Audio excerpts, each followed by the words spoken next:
Convite. Vem comigo para dentro da palavra multidão. De mãos dadas, somos vento, somos chuvas de trovão.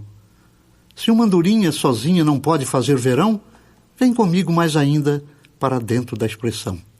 Cada letra tem seu ninho de palavras no porão. Vem tirá-las de seu limbo, vem fazer tua oração. Dentro de cada palavra, no seu timbre e locução, saberás de peixe, cabra, de liberdade e quinhão. E até na palavra nova, com milhaval e zirlão, alguma coisa se dobra, tem sentido a sedução. Pega, portanto, uma letra, pega a palavra invenção e transforma em borboleta um risco arisco no chão. É no centro da linguagem, no seu silêncio e pressão, que se dedilha uma casa, que se desenha a canção.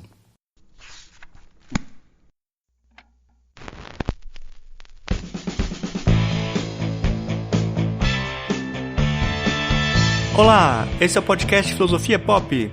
Eu sou Murilo Ferraz e aqui comigo está o Marcos Carvalho Lopes. Hoje a gente recebe o poeta Gilberto Mendonça Telles, que nasceu em 1931 e é goiano de Bela Vista. Ele é especialista em letras neolatinas, doutor em letras e livre-docente em literatura brasileira, poeta e crítico literário. É professor titular emérito da Universidade Federal de Goiás e da PUC do Rio. E é doutor honoris causa pela PUC de Goiás, Universidade Federal do Ceará e Universidade Federal de Goiás. Esse é o nosso episódio número 74 e é um episódio especial com uma entrevista sobre Luís de Camões concedida pelo poeta goiano Gilberto Mendonça Telles.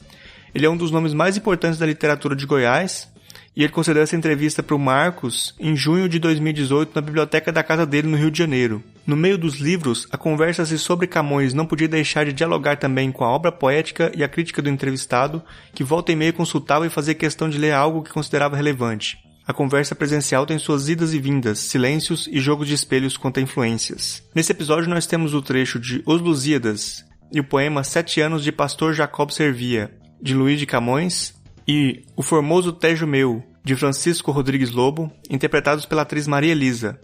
Além dos textos Sertão Camões, Terra a Terra, No Curso dos Dias e Convite, do Gilberto Mendonça Telles, interpretados pelo próprio Gilberto Mendonça Telles. Se você gosta do nosso trabalho, você pode ajudar o programa a continuar apoiando o Catarse do Filosofia Pop em catarse.me/filosofia_pop, a partir de R$5 por mês. A sua ajuda é muito importante para a gente continuar a manter o programa. Em breve a gente vai criar um grupo de apoiadores para a gente poder trocar mais ideias. Agradecemos aqui os novos apoiadores: Ana Carolina Meneghetti, Bruno Gonçalves, Fernanda Braga Pereira, Patrick Cadier Santos, Pedro Mendes Júnior e Renato Aro. Faça como eles e apoie o podcast Filosofia Pop para o nosso trabalho poder continuar. Assine o nosso canal no YouTube em youtube.com/filosofiapop, siga a gente no Twitter no filosofia_pop e curta a nossa página no Facebook em facebook.com/podcastfilosofiapop, tudo junto. Você também pode mandar um e-mail para a gente no contato@filosofiapop.com.br. O Filosofia Pop é um podcast que aborda a filosofia como parte da cultura. A cada 15 dias, sempre às segundas-feiras, a gente está aqui para continuar essa conversa com vocês. Vamos então para a nossa entrevista com Gilberto Mendonça Telles sobre o Camões. Terra a terra. Uma cantiga de gafanhotos caiu de repente sobre a certeza das árvores e rolou pelos campos, confundindo a linguagem dos ventos. E foi sugando o mel, o alimento, a força, o ímã e a solidão do musgo entrincheirado na fratura indiscreta de uma pedra. E foi pondo a nuvem, e foi pondo a terra, e foi ensinando aos homens o segredo da terra. Mas foi preciso primeiro colher o espanto dos miosotes. Foi preciso primeiro velar os olhos violáceos que indagavam sobre a exatidão perfeita dos crepúsculos. E foi preciso, sobretudo, que se destruísse a paciência dos homens.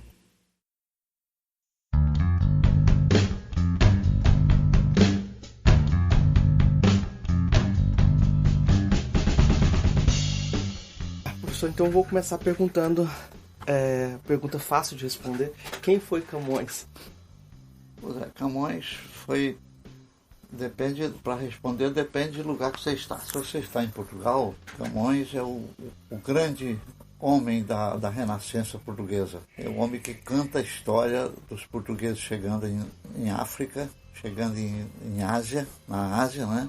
E a história de Vasco da Gama. Camões conta isso num poema chamado Os Lusíadas, de 10.063 estrofes, 1.063 estrofes, se eu não estou enganado. Então toda a epopeia da Renascença está ligada a Camões. O Camões nasceu em 1524 por aí e vai morrer em 1580.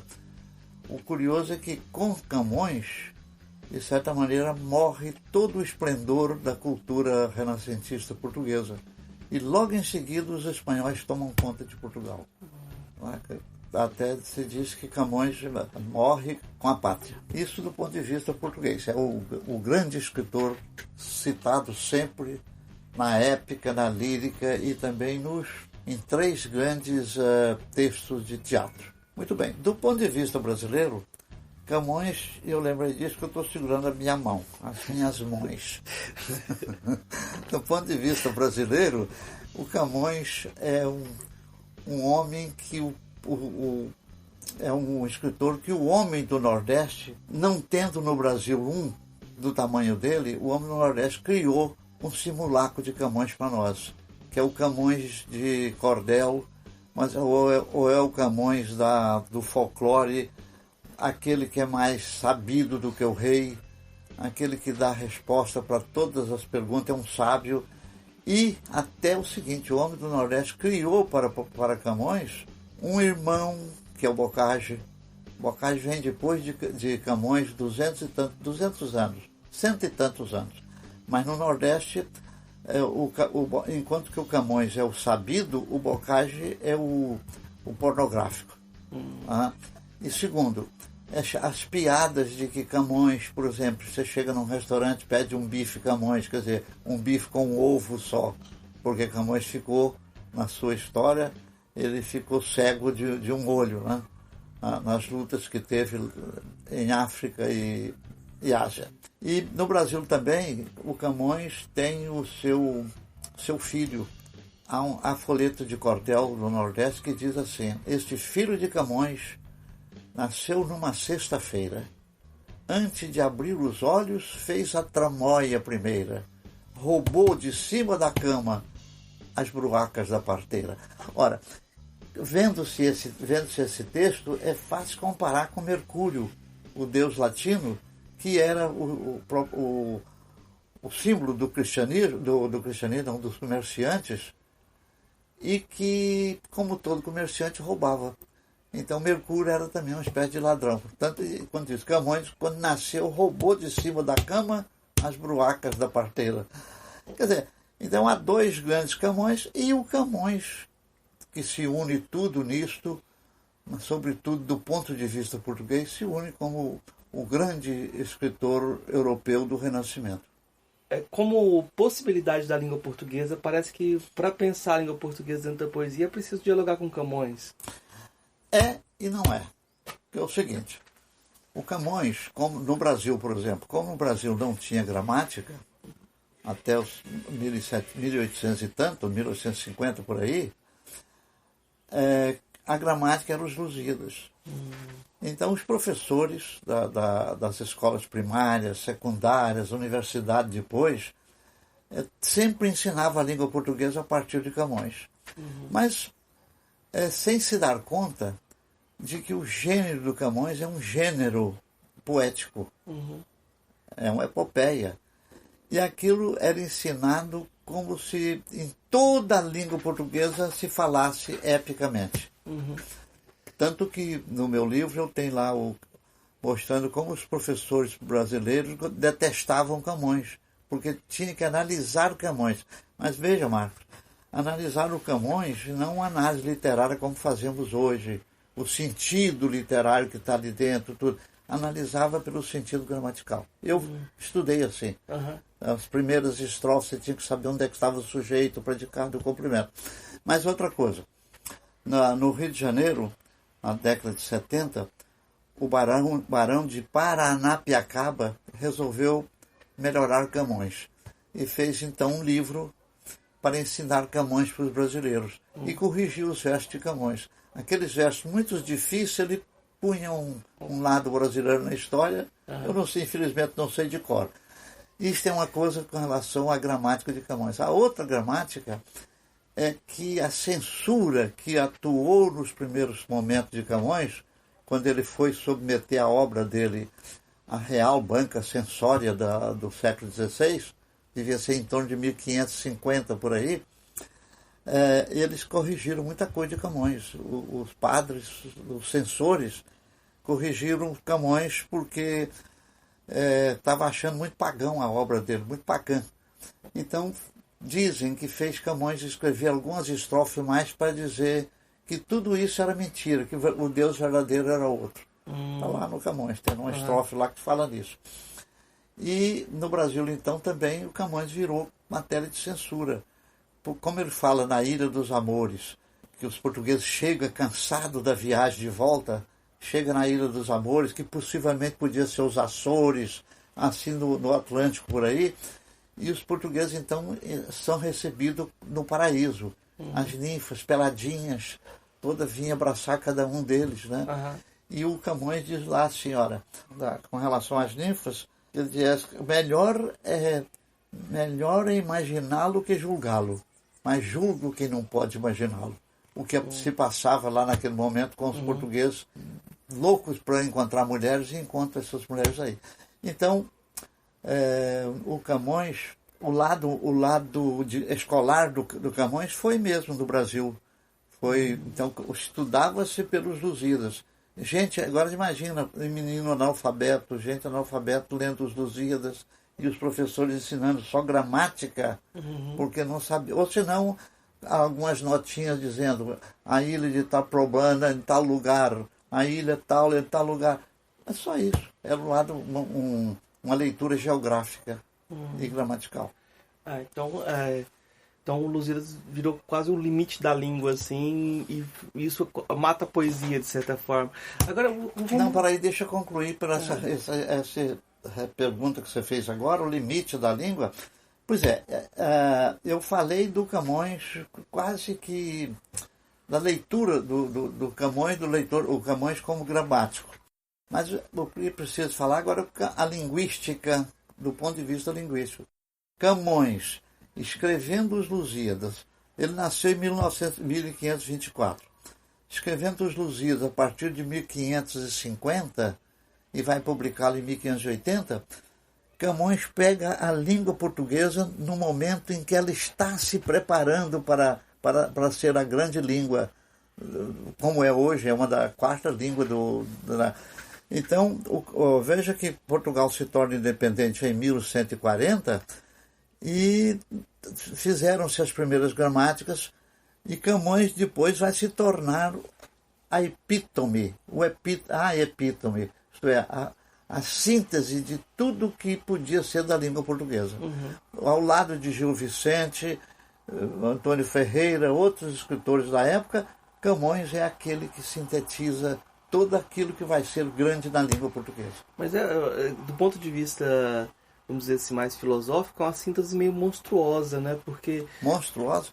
Porque se você coloca ele recupera os clássicos, mas já está com o pé quase no barroco. Pois é, aí que está. Eu também não falei isto. Mas quando você pega os Lusíadas, ou os estudos linguísticos sobre os Lusíadas, você vai ver que é o seguinte: Camões pegou muita coisa do latim. Tá lá, tem muita coisa do latim lá dentro. Latim mesmo, latim daquela época. Não é o latim clássico de Cícero, é o latim do século XVI, do século XV, século XVI. Pega a língua arcaica portuguesa que está lá. A língua arcaica também está lá. Sim.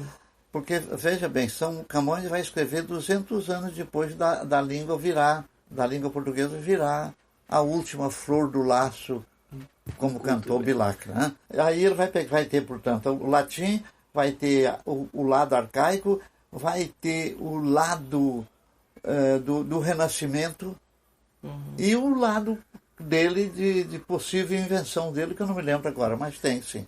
Quando a gente pensa também na mistura que o Lusíadas não é um poema épico, mas tem uma dimensão lírica também. Tem capítulo. O bonito é o seguinte: como Camões foi um sonetista de primeira ordem, né? Até hoje todo mundo sabe o soneto. 7 anos de pastor, Jacó servia Labão. 7 anos de pastor, Jacó servia Labão, pai de Raquel, serrana bela. Mas não servia ao pai, servia a ela. E a ela só por prêmio pretendia. Os dias na esperança de um só dia passava contentando-se com vê-la. Porém o pai, usando de cautela, em lugar de Raquel, lhe dava Lia. Vendo o triste pastor que com enganos lhe fora assim negada a sua pastora, como se a não tivesse merecido, começa de servir outros 7 anos, dizendo, mais servira, se não fora para tão longo amor, tão curta a vida. Servia o pai, eu servia a ela, porque a ela só não servia o pai, servia a ela, que a ela só por ela pretendia, mais só ou menos assim. Pretendia. Eu já não me lembro mais exatamente. E o pai, usando de cautela, em lugar da outra lhe deu Lia. Então, essa é um tom meio humorístico e tal. Mas esse lado lírico, ele aparece também na epopeia, como todas as epopeias. Em Camões, em Homero, na Ilíada, na Odisseia, você tem um lado lírico também. Há momento lá que o texto vai na direção do lírico.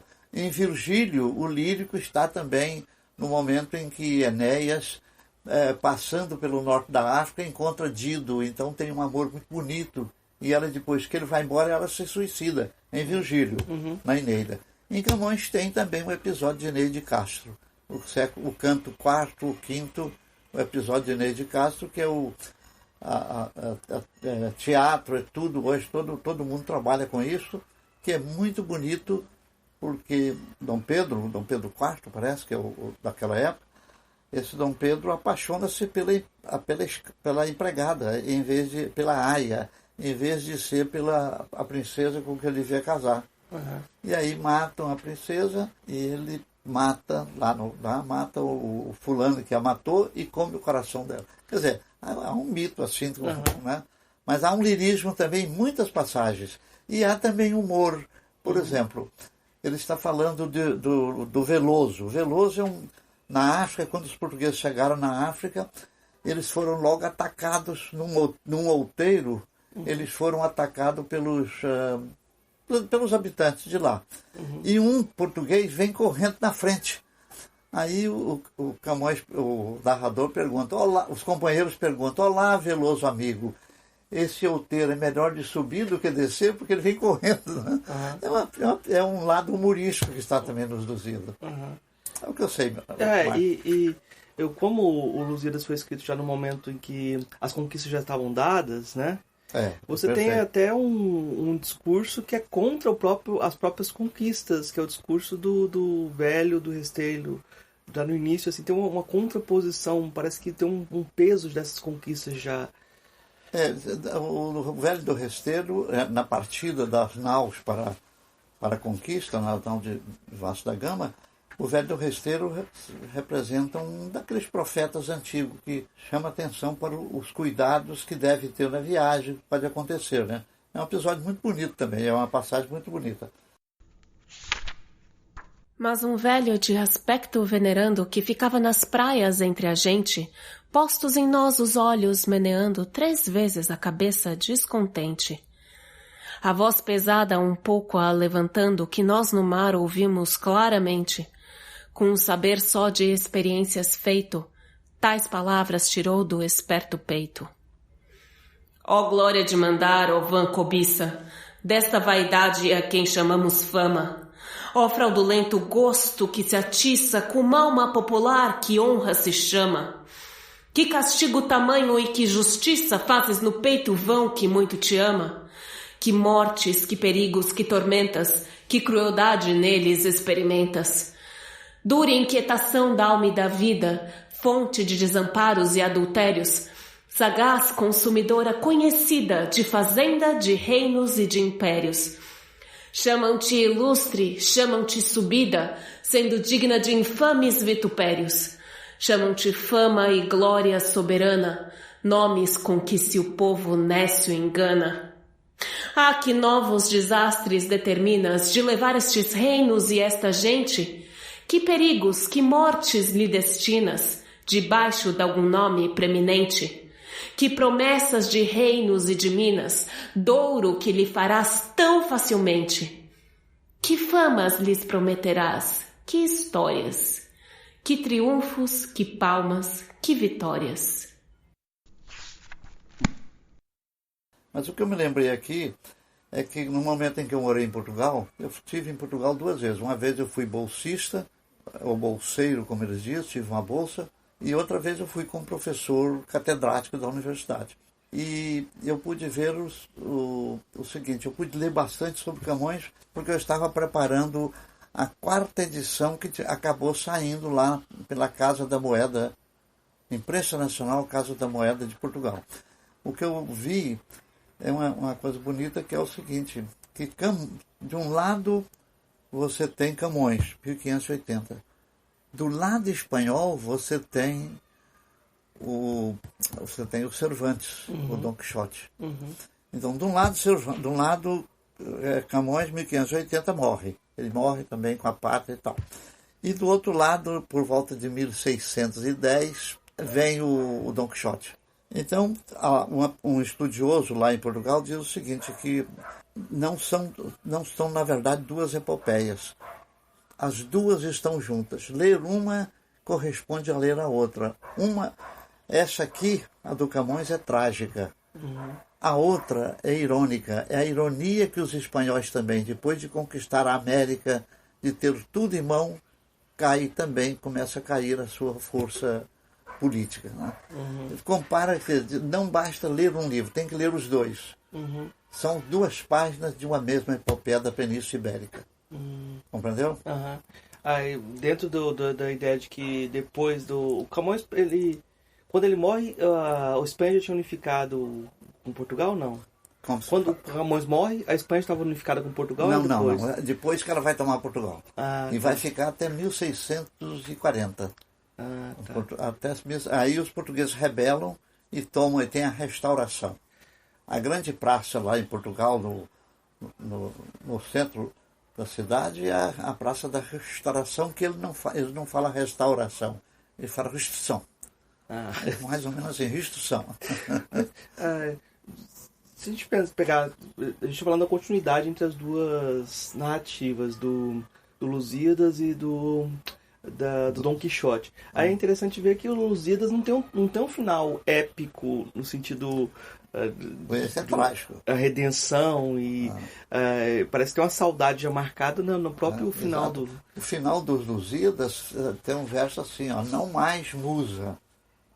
Não mais, quer dizer, ele pede a musa para não contar mais nada. Não mais, musa, não mais, que eu tenho agora tristeza, a vã tristeza que aparece lá. De cantar, não os portugueses, mas essa pátria, essa vã tristeza está aí. É, portanto, aquilo que eu falei, é trágico.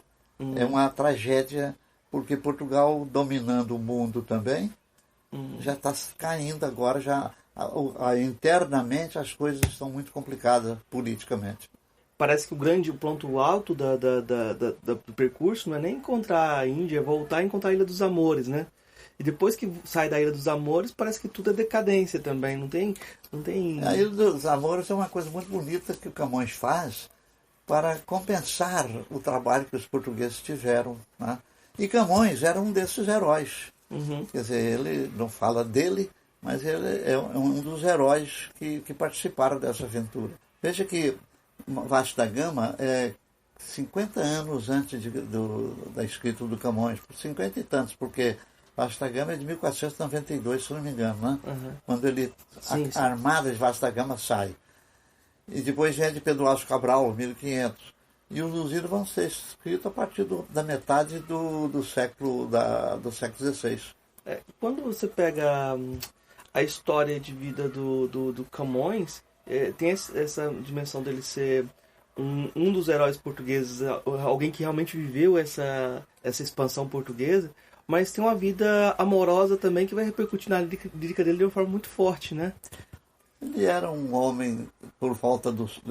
nascido em 24, 34, 44, em torno dos 20 anos, ele estava com...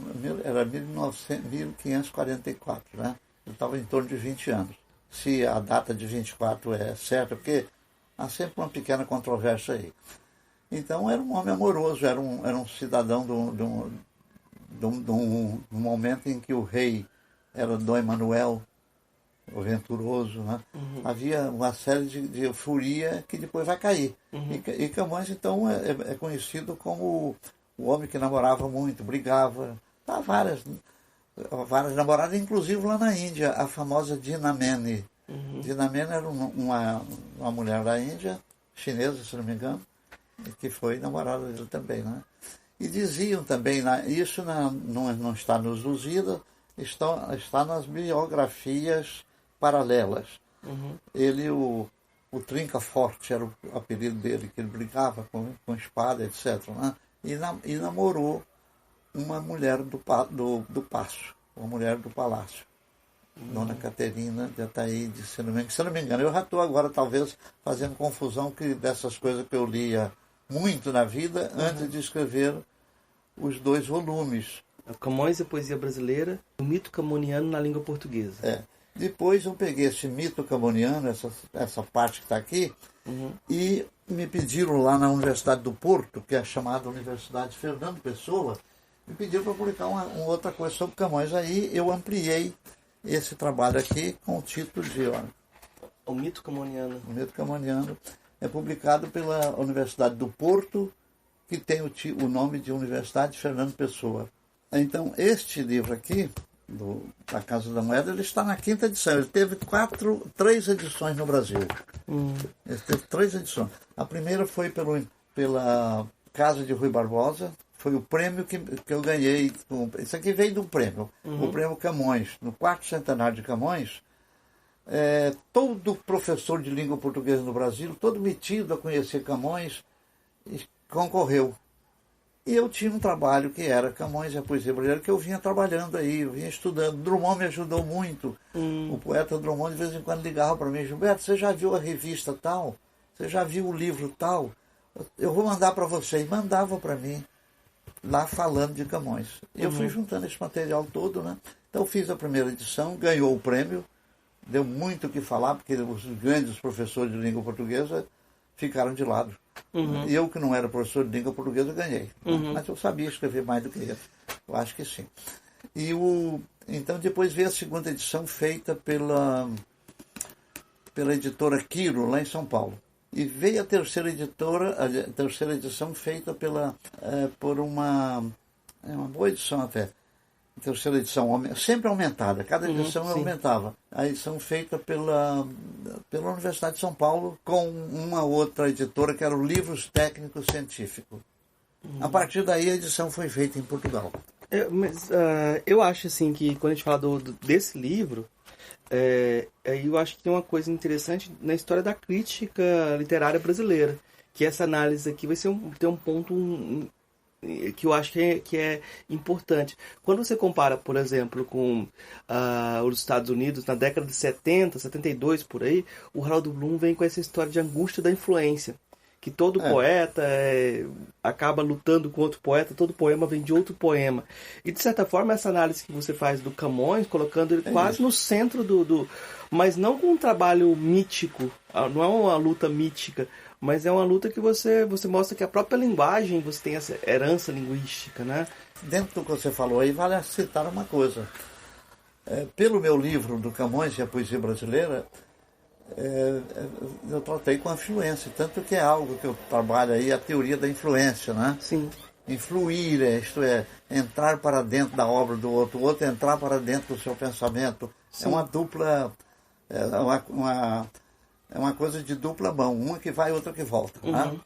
Agora, o que eu vim falando depois é que os poetas mais novos, os poetas até 1920, 30, por exemplo, o Bilac, o Alberto de Oliveira. Alberto de Oliveira diz: eu sofria com Camões, porque tinha que decorar, saber analisar aquilo. As armas dos barões assinalados, que é da Ocidental Praia Lusitana, quantas orações, quantas cláusulas adverbiais estão metidas aí. Era assim que se estudava a literatura, analisando gramaticalmente, numa gramática lógica que foi perdendo o seu sentido.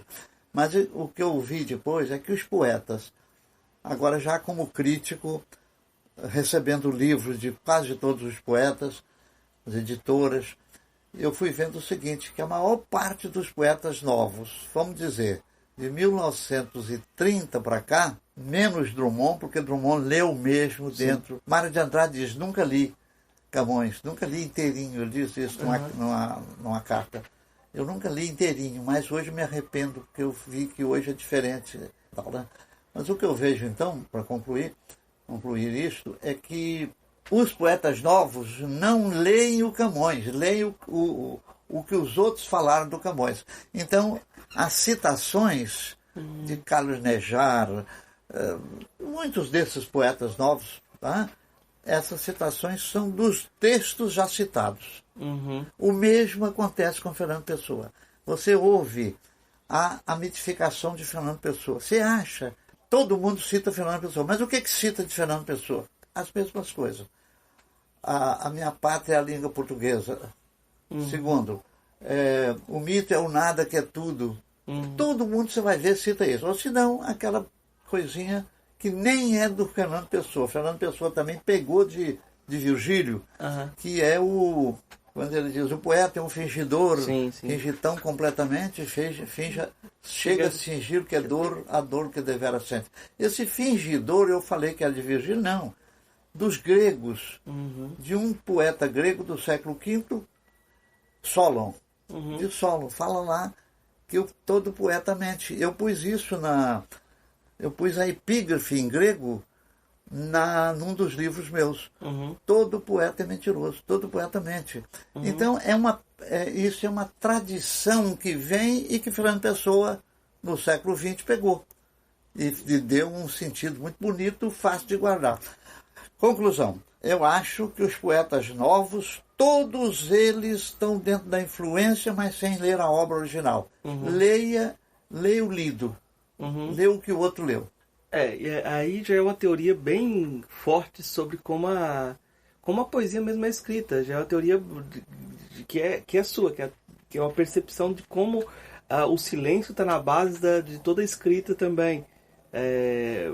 Como há um diálogo implícito entre toda a poesia também, entre toda a palavra.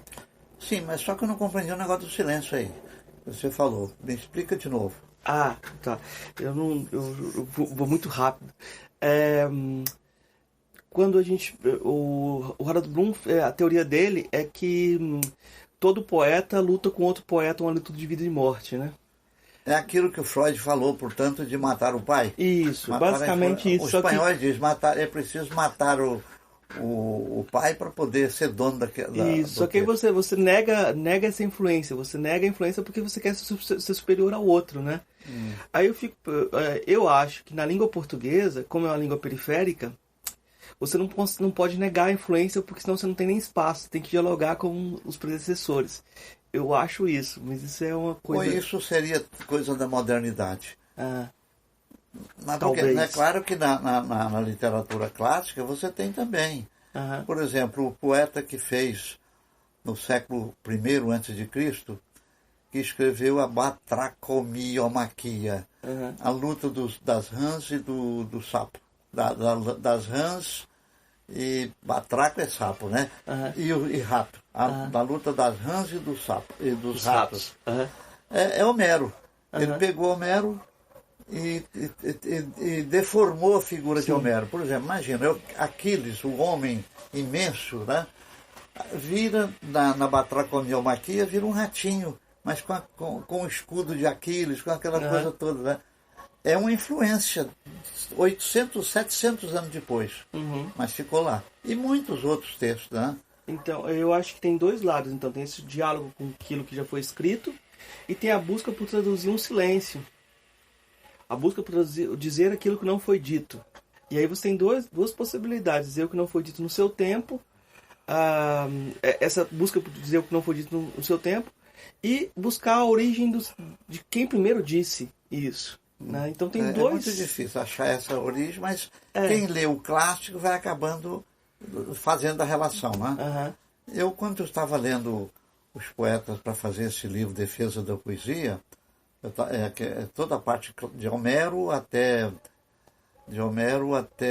século XVI, no século XV, né, até, por exemplo, Dante, Boccaccio, mas o último deles é Boccaccio. Eu descobri coisas assim também de outros poetas, mas não tinha muita importância, para mim era coisa pequena. Mas essa influência que você fala no silêncio, em silêncio, vamos pensar o silêncio. O silêncio é o que não se diz, é o que se cala. Quando se cala, já foi dito, já foi pensado. E já sendo pensado, já está meio silêncio. Agora, se disse, se calou, é porque ele pensou uma coisa e imediatamente houve um juízo de competência. Valeria a pena dizer isso ou não? Então, a gente está dentro da esfera do silêncio. Mas tem aquele silêncio que não se cala por não se saber dizer. É isso. Ou por pegar a partir de um outro. Aí vem a influência da outra pessoa, quer dizer, desde que ele leia, né? Desde que ele seja um camarada que está buscando, senão se perde. Marcos, eu falei sobre o silêncio, uma coisa que eu gostaria até de ler para você. Porque você está tocando num problema que também me é caro, porque toda a minha poesia, numa certa época, até a sociologia goiana, está muito marcada pelo silêncio, a palavra silêncio. Nesse livro aqui, Brumas do Silêncio, olha, o título, Brumas do Silêncio, eu chego um momento que eu descobri umas coisas curiosas. Deixa eu ver se acho aqui, ó. Ora, usado pelo poeta, pelo escritor, a palavra, e mais que a palavra, o nome silêncio, conota as possibilidades semânticas da língua portuguesa e se põe à disposição da inventividade de qualquer criador. E, logicamente, a serviço do leitor, do crítico, do leitor especial, que é o ensaísta, o historiador da literatura e o da literatura comparada. O termo silêncio pode servir pela sinestesia como possibilidade de penetração das várias franjas de interferências, como se dá, por exemplo, com a ótica na percepção de um máximo ou de um mínimo de intensidade luminosa. A franja do mistério em torno do silêncio, ou a franja do silêncio em torno do mistério, num poema ou em qualquer texto literário, pode ser melhor examinada quando se leva em conta as interferências. E aí eu dou o exemplo do escuro da pronúncia. Mas tem mais coisas aqui dentro sobre a teoria do silêncio.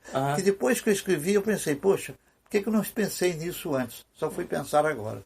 Depois, eu usava muito, porque a palavra silêncio para mim é muito bonita. Mas será que você não pensou porque... não pensou ensaísticamente, mas poeticamente eu estava pensando. Mas o que eu falo também aí, nesse texto, é que o silêncio, a estrutura fônica do silêncio, olha, começa com um si. Começa com uma sílaba abafada, lem. E começa com a repetição desse si em forma de cio. Então há uma zona erógena, erótica em torno do silêncio, que a gente pode aproveitar. A gente não falou da lírica do Camões, da importância da lírica do Camões, e nem do teatro camoniano, que o teatro... Eu falei, mas não, eu só tentei dar um exemplo que eu sabia de cor, mas a lírica eu considero até hoje, quer dizer, 400 anos depois, foi publicado depois de Camões, depois da morte dele, 1595. A lírica de Camões tem dois grandes problemas. O primeiro problema é que quando se fez a coleção dessas lírias, Camões já tinha morrido. Então muita coisa que estava, poemas bem feitos, poemas bonitos, foram incorporados à lírica de Camões. Por exemplo, eu quando estudei Camões a primeira vez no liceu, lá em Goiânia, aquele poema que fala assim: fermoso tejo meu, quão diferente te vejo agora e vi. A ti foi te tornando a própria enchente, e termina de uma maneira muito bonita. Formoso Tejo meu, quão diferente! Te vejo e vi, me vês agora e viste. Turvo te vejo eu, tu a mim triste, claro te vi eu já, tu a mim contente. A ti turvou-te o grosso da enchente, aqui o teu largo campo não resiste. A mim mudou-me a vista em que consiste, estima eu ser contente ou descontente. Já que fomos no mal participantes, sejamo-lo no bem, ó quem me dera, que fôssemos em tudo semelhantes, mas logo vem a fresca primavera. Tu voltarás a ser o que era dantes, eu não sei se serei que dantes era. Eu não sei, agora nesse momento eu não sei de cor. Eu posso depois preparar para você e transcrever isso. Mas esse poema não é de Camões, é de Antônio Ferreira. E como era um poema muito bonito, e tudo de bonito na época, o mito era em torno de Camões, ele incorporou. Então, assim, uma das coisas que o professor Lodegard, que morreu o ano passado, o professor Lodegard veio trabalhando nisso, é uma honra dele, porque os portugueses não fizeram um trabalho como o dele. Foi selecionar o que era realmente de Camões, baseado em critérios de edições de texto. Né? Então, esse é um grande problema. A gente está lendo hoje certos poemas achando que é de Camões e não é. Ainda tem isso. A professora Cleonice foi fazer isto, fez o contrário. Ela achou que para estudar Camões tinha que estudar tudo que pensam que é de Camões. Cleonice juntou tudo. Portanto, são obras desse tipo, engrandece a pessoa, mas não tem valor científico. Perde o valor científico. No caso do Camões, então, tem esse problema. E sabe que esse problema, você não gosta que muda do que você está perguntando, mas precisa mudar. Nós temos o caso também de Gregório de Matos. O Gregório de Matos Guerra, que os baianos acham que você é da Bahia. Eu sou da Bahia. Você é baiano. Né? Então, os baianos acham que eles são donos disso. Todo mundo quer fazer tese sobre Gregório, e sem saber que existem mais de 20 coleções diferentes manuscritos da obra de Gregório de Matos. Eu, quando morava em Portugal, fui chamado pela Casa da Moeda para fazer uma edição, uma antologia de Gregório. Fiz, ela está aí publicada, eu pus o título de um verso dele: Se souberas falar, também falaras. O que eu mostro lá? Que Gregório só podia ser bem estudado no Brasil, em vez da Universidade Federal aqui ficar fazendo bobas dissertações de mestrado ou doutorado, como por exemplo, eu vi já o trabalho de um professor cujo nome eu não me lembro, não quero me lembrar, não acrescenta nada, deu o título de doutor para ele, mas para a ciência não tem nada. Então, nessa antologia que eu fiz em Portugal, eu dizia que só uma comissão mista Brasil-Portugal, porque há muitos textos do Gregório que poderia depois preparar a edição para a grande edição, que tem um nome especial para isso. Agora, do Gregório, então, tem esse problema. Também é muito parecido com o Camões.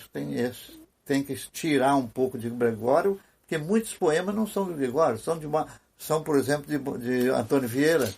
Está lá. Antônio Vieira, não sabia. Antônio Vieira tem um poema lá que não é do Gregório, é dele. A gente falou do Camões a partir de uma perspectiva crítica, algumas notas críticas sobre Camões e dialogando com a influência dele em relação à língua portuguesa, à literatura em geral. Agora, o Camões dentro da sua poesia. Diante da sua poesia? Da sua poesia. Da minha? Dentro da sua poesia. Tem pouca influência, porque eu me policiei sempre. Eu sabia que era do Camões, então eu decorava aquilo, lia aquele poema. Né? Mas volta e meia tem aquele poema que de propósito foi feito sobre Camões. Não me lembro agora, mas tem. É diferente de Carlos Drummond de Andrade. Tem um estudo, dentro deste livro, Camões e a Poesia Brasileira, há um capítulo final em que eu falo de Camões e Drummond. Aí sim, Drummond chegou a criar uma palavra chamada Camões, quando compararam a Camões, muita coisa dele. Mas Camões, o Drummond filtrou mesmo, é claro que lucidamente, de propósito, a obra de Camões para dentro da sua obra. Ele então usa o texto de Camões como humor, usa como citação, usa como qualquer outra coisa e usa como matéria dele, né? Olha, a influência mesmo na literatura portuguesa, a maior está entre Camões e Drummond. O último livro do Drummond, A Paixão Medida, de 1980, dedicado a mim, assim, ao casal amigo Maria e Gilberto, de cujo lar vem sempre a luz da grande poesia, o abraço afetuoso do Drummond. O livro é A Paixão Medida. O último poema, toda a obra de Drummond está salpicada de referências, de alusões, referência direta, de alusões indiretas que o leitor tem que compreender. Sim. E termina esse livro, A Paixão Medida, termina com um poema, História, Coração, Linguagem. Aí ele fala sobre os heróis. Vai falando sobre os heróis, chega no momento em que ele fala: Luís, homem estranho, pelo verbo és mais que amador, o próprio amor, latejante, esquecido, revoltado, submisso, renascendo, reflorindo em 100.000 corações multiplicado. És a linguagem. Dor particular deixa de existir para fazer-se dor de todos os homens, musical, na voz de órfico acento peregrina. Que pássaro lascivo se intercala no queixume sutil de tua estrofe, e não se sabe mais se é dor, delícia, espinho, afago, morte, renascença? Volúpia de gemer, e do gemido destilar a canção consoladora, a quanto de consolo careciam e jamais a fariam por si mesmo. E aí ele vai lendo e termina. Camões, ó som de vida ressoando em cada tua sílaba fremente de amor e guerra e sonho entreçados. E na última, depois desse poema grande, um poema de uma quadra. Uma quadra, chama O Poeta. Aí ele se compara com Camões, quer ver? Esse, o poeta, esse, portanto não é este, não é ele está falando de Camões. Esse, de sua vida e sua cruz, uma canção eterna solta aos ares. Luís de ouro, vazando intensa luz. Esse ouro é o olho também dele. Luís de ouro, vazando intensa luz por sobre as ondas altas do vocábulo. A etimologia do nome de Drummond é Drummond, por as ondas do nome. Tá vendo como é que ele fala e depois ele diz Luís de ouro vazando por sobre as ondas. Então aí ele, com esse verso final, ele mostra que Camões está na vida dele. Mas está em alto sentido, sim. Não é como todos esses poetas que citaram aí. Sim, mas agora eu vou te contrariar, porque a gente estava falando lá sobre a angústia da influência, que a questão é você negar a influência, né? Então, você falou que quem é realmente influenciado é o Drummond. Aí eu vou pedir para você comentar dois poemas, Sertão Camões e o Camões... só para te colocar para me contrariar mesmo, né? Não, mas o Drummond é outra coisa. Agora, lá a respeito do meu Sertão Camões, Drummond me telefonou e diz o seguinte, Gilberto, você está certo, é isso mesmo, temos que ser nessa linha. E esse poema foi escrito a pedido de um grande crítico português, Jacinto do Prado Coelho, para o 4º centenário de Camões. Foi, portanto, 1980 e pouco. E foi publicado na grande revista de lá, que eu esqueci o nome agora. A revista que é bancada pela Gulbenkian. Muito bem. Então, o poema foi escrito a pedido lá. Drummond leu o poema, gostou. E há um crítico de que eu gosto bastante, que chegou a ver que depois desse poema haveria uma angústia de influência ao contrário, que algo desse poeta teria influenciado Drummond. Você sabe que você conhece o poeta, você conhece o crítico, né? Então, veja bem, no Sertão Camões, eu começo não com Camões, o título é Camões, mas eu começo com Homero. Sertão Camões. Um rio se levanta da planície goiana e se detém calamitoso para lutar comigo e revelar-me o mistério mais fundo do sertão. Primeiro fez sumir nos meus anzóis os beliscões dos peixes e sereias. Fez crescer a zoada dos mosquitos e a sensação de vento nos cabelos. E me armou no mais íntimo do ser a máquina do medo, me ocultando o amoroso espetáculo dos botos e a legenda da lua nos remansos. Depois foi me atirando às suas ondas, foi me arrastando pela correnteza e me foi perseguindo nas vazantes, como o rio de Homero, ou como aquele oculto e grande rio que os indígenas chamaram de Araguaia, pronunciando o dialeto das aves que povoam os longos descampados.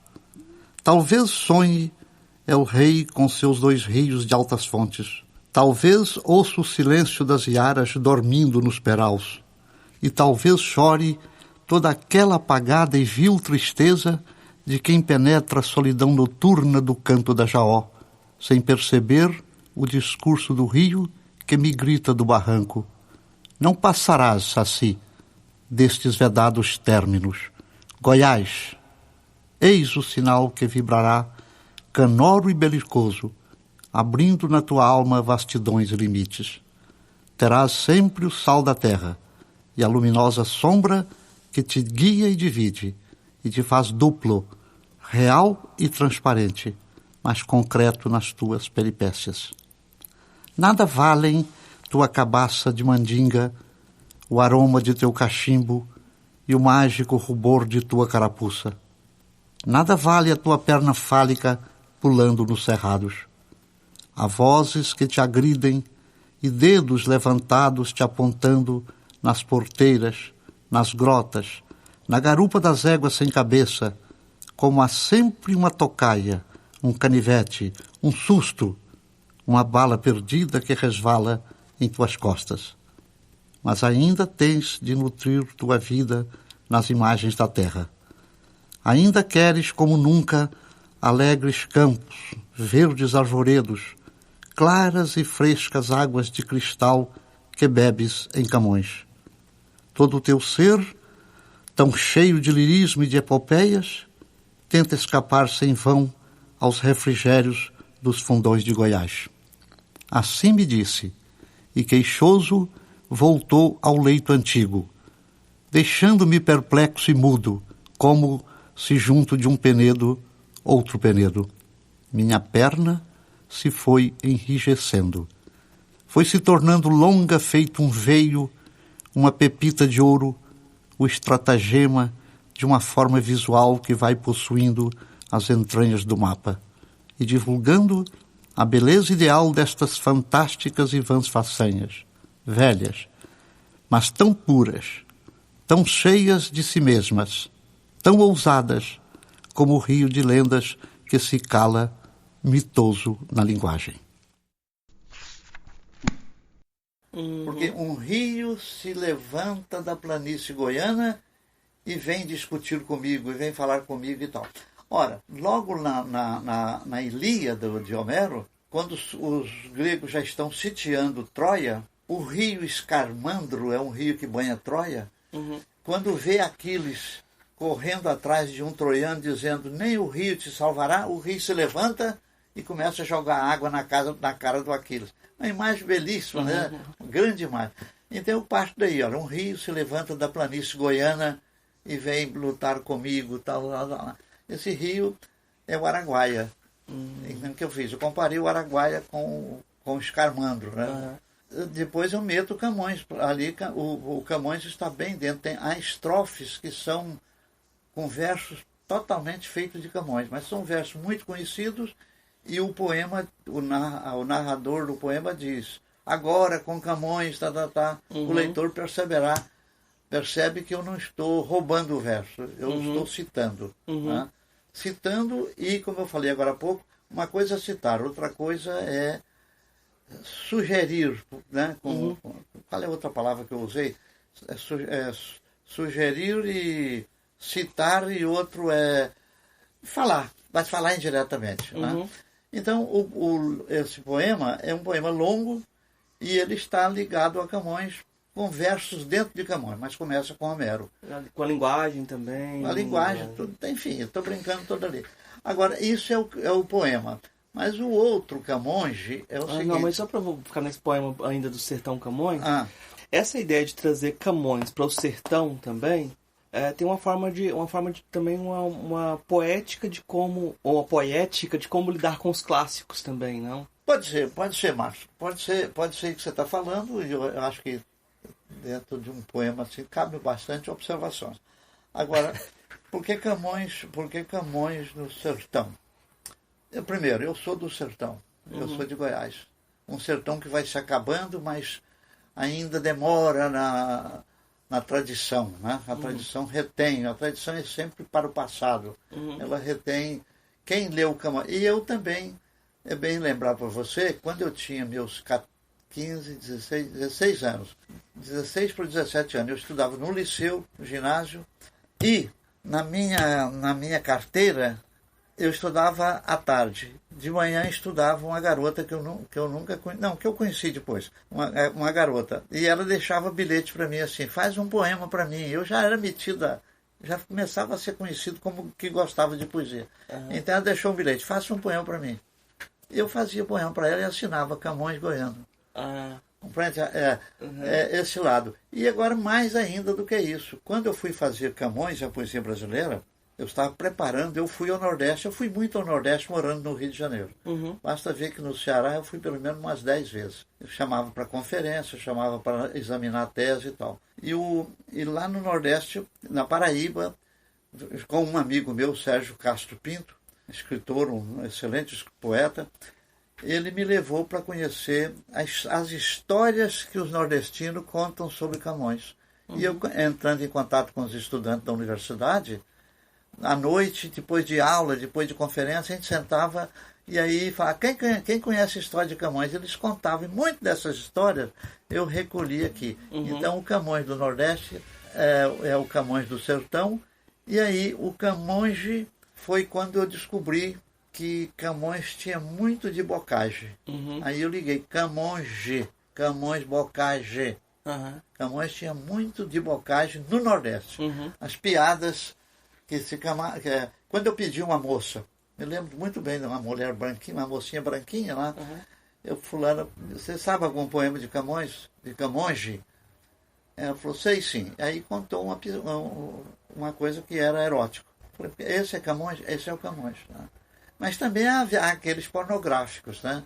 Como o camarada escreve o seguinte: o Camões do Nordeste era um homem que não tinha um olho também e que gostava de uma cachaça e era grande improvisador. Então o dono do botequim falou para ele: eu não posso vender fiado, mas eu posso te dar uma garrafa se você fizer um poema e eu deixar aqui para ninguém comprar, pedir fiado. Aí ele diz: Camões improvisou: para não haver fiado aqui neste barracão, só vendo cachaça a corno, filho da puta e ladrão. Ninguém pede. Então, o que eu posso falar disso aí? Embora o Camões tenha muito que explorar mesmo. Há um artigo publicado nos Estados Unidos, um espanhol. Esse espanhol publicou um artigo analisando muito bem o meu poema Camões. Camões não, Sertão Camões. Se você pega dentro de uma perspectiva da filosofia, parece que o Camões está no meio do caminho também, né? Cheio de contradições também entre esse classicismo e esse barroco, né? No poema mais famoso da lírica talvez seja aquele Amor é fogo que arde sem se ver. Não, esse é um dos mais citados, mas não é, mais famoso e quase ninguém lê tudo. Mas como o rádio, os cantores, o seu Gilberto Gil, esse pessoal ou Caetano Veloso, Renato Russo trataram de estudar citar Camões. Mas no meu livro, O Camões e a Poesia Brasileira, nessa edição de Portugal, eu começo a estudar o Camões, primeiramente estudando a linguagem literária, a relação da linguagem literária com a linguagem não literária. Depois, eu falo da história da literatura comparada e do processo poético e retórico da poesia no século XVI. Camões publica em 1580. Né?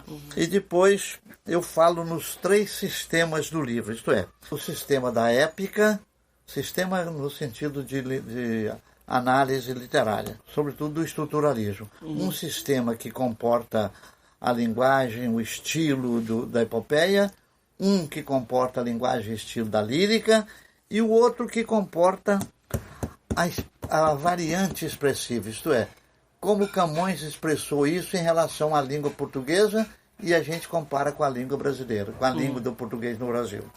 Depois, veja bem, aí eu trato do português quinhentista, que está lá na obra dele, o português brasileiro, e para documentar isso eu estudo um fenômeno retórico, a rima na poesia de Camões, a rima esdrúxula, desculpa.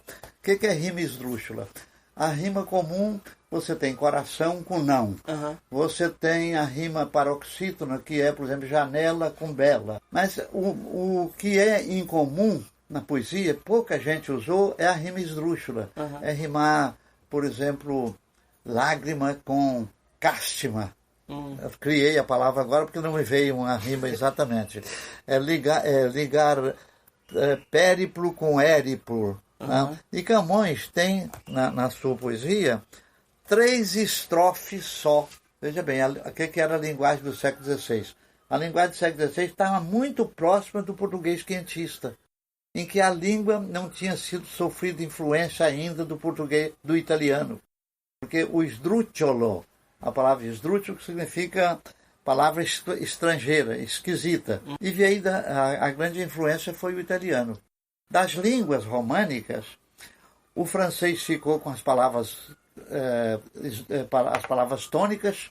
Tudo no francês termina, por exemplo, la chanson, termina em paroxítono, em oxítono. O português e o espanhol são línguas paroxítonas. Dominam 70% isso. Os outros são empréstimos. E no português quentista, aí então não havia o esdrúxulo para nós. Ele veio com o Renascimento. Camões só usa em 3 estrofes, ao longo das 1063 estrofes, só usa em 3 estrofes. E aí eu analiso essas 3 estrofes. É quando ele usa, por exemplo, o esdrúxulo, mas com dizendo assim, longuíssimo. É um superlativo. É um superlativo. E eu analiso isso. Quer dizer, que antes de entrar na comparação, eu chamo a atenção para isso. E como é que foi o português de Camões? Como é que foi Camões no século XVI? Veja bem, um lado histórico. Século XVI, pouca influência. Século XVII, muita influência. Camões era chamado o príncipe dos poetas brasileiros, de língua portuguesa. Camões do século XVIII, Camões da atualidade, enfim. E depois eu vou mostrando como Camões no Brasil foi influenciando tudo. Aquilo que eu falei da gramática, da censura, uma série de coisas que só leitor do meu livro pode explicar bem. Não, mas só leitor não. A gente está entrevistando para tentar roubar a ideia. Mas olha só, a gente falou do Camões sendo apropriado pela literatura brasileira, e esse Camões do Nordeste, parece essa apropriação ser a própria possibilidade de criar uma literatura brasileira que não seja uma apropriação da língua portuguesa própria. Quando houve as independências dos países africanos, muitos casos... 1970 por aí. Na década de 70, muitas vezes aconteceu de você ter a figura de Camões ser execrada. A própria possibilidade de fazer uma literatura em língua portuguesa nesses países depende da apropriação que a literatura brasileira já fez, né? E parece que é preciso também lidar com essa figura de Camões de novo também, né? Olha, Marcos, tem um capítulo no meu livro que se chama Português Africano. Camões no Português Africano. Camões em Cabo Verde, eu coletei material. Quando eu dei aula lá em Portugal, eu tinha alunos desses países todos. Uhum. Quando eu dei aula, Portugal ainda, as colônias não tinham sido independentes ainda. Uhum. Então eu tinha aluno de Cabo Verde aí, e eu já estava coletando material para uma outra edição, que eu já tinha a primeira edição. Então alunos de Cabo Verde me deram material, que o Camões que está aqui, aluno da Guiné-Bissau, São Tomé, Príncipe, Angola e Moçambique. E depois peguei Galiza também. Então, no lado africano, você tem aqui o momento em que Camões foi tido como reacionário. Camões era o classicista português reacionário, queria outra coisa. Mas isso durou tão pouco, porque todos esses países, logo em seguida, se deu conta que estava fazendo uma bobagem criticar Camões. E aí começam os poemas laudatórios de Camões. Há também os poemas herói-cômicos lá dessa região. Mas, por exemplo, aqui de Cabo Verde. Cabo Verde, eu conheci Cabo Verde. Uhum. Né? Tem versos assim, ó. Onde o cabo... Esse é de Camões. Onde o cabo Arcinário o nome perde, chamando-se dos nossos Cabo Verde. Está nos Lusíadas isso. Ele cita o Cabo Verde. E depois, olha o que eu descobri. Na lírica, diz Camões, aquela cativa que me tem cativo, porque nela vivo, já não quero que viva. Eu nunca vi rosa em suaves molhos, que pela meus olhos fosse mais formosa. Em Cabo Verde, em português, como é que chama? Crioulo. Em crioulo.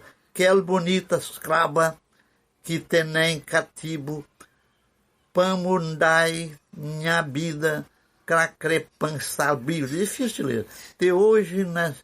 Até hoje na colha rosa, numa mota berdinho, que me há, enfim. É como se fosse a tradução. É uma tradução da lá. Mas depois você tem também, ó. O poeta mais novo escreveu o seguinte em Cabo Verde: nenhuma língua exprimirá melhor a saudade do nosso desespero crioulo. Não, esse poeta sou eu. Esse poeta é você. Vamos fazer o seguinte, qual é o nome desse poema? Eu vou pedir para você citar aí no final. A gente fecha essa conversa com esse poema que você fez em Cabo Verde. Chama Crioulo. Uhum. O poema é de 1965. Eu vinha de Portugal para o Brasil, de navio. Vinha eu, Maria, o Antônio estava recém-nascido, tinha 4 meses por aí. E o navio quebrou um pistão logo depois que estava chegando, quando estava chegando em Cabo Verde.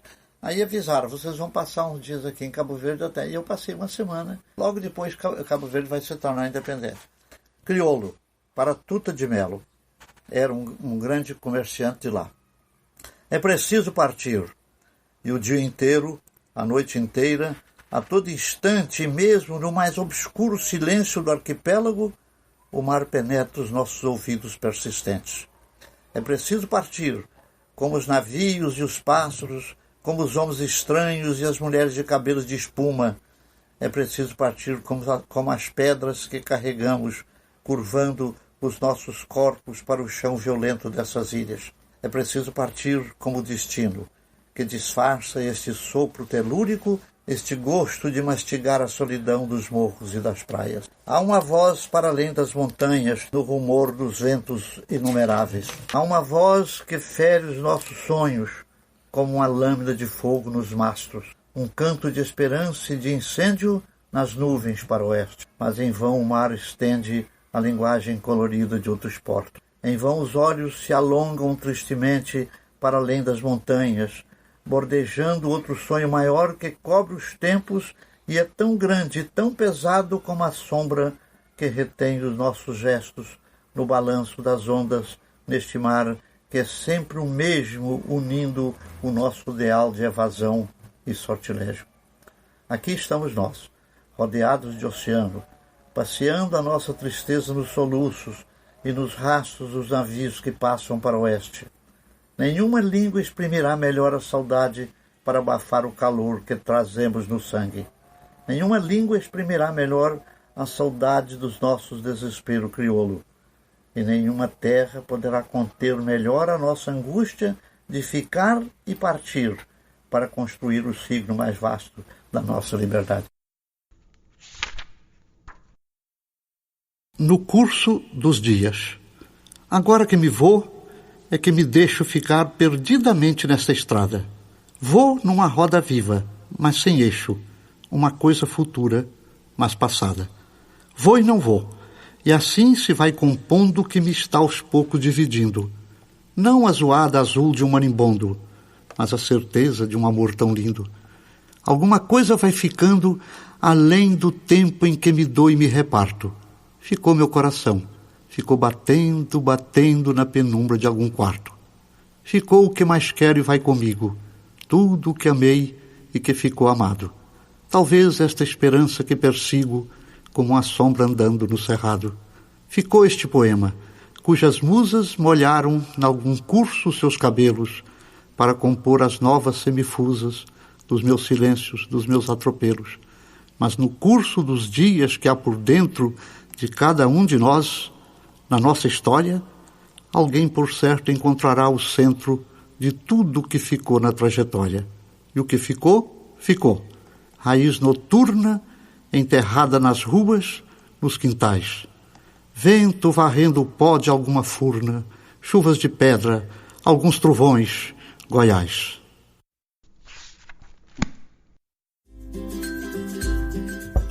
Ei, gostou do nosso episódio? Apoie a gente lá no Catarse, é só R$5 por mês, o preço de um cafezinho. Ajuda a gente a continuar divulgando a filosofia no Brasil. catarse.me/filosofia_pop.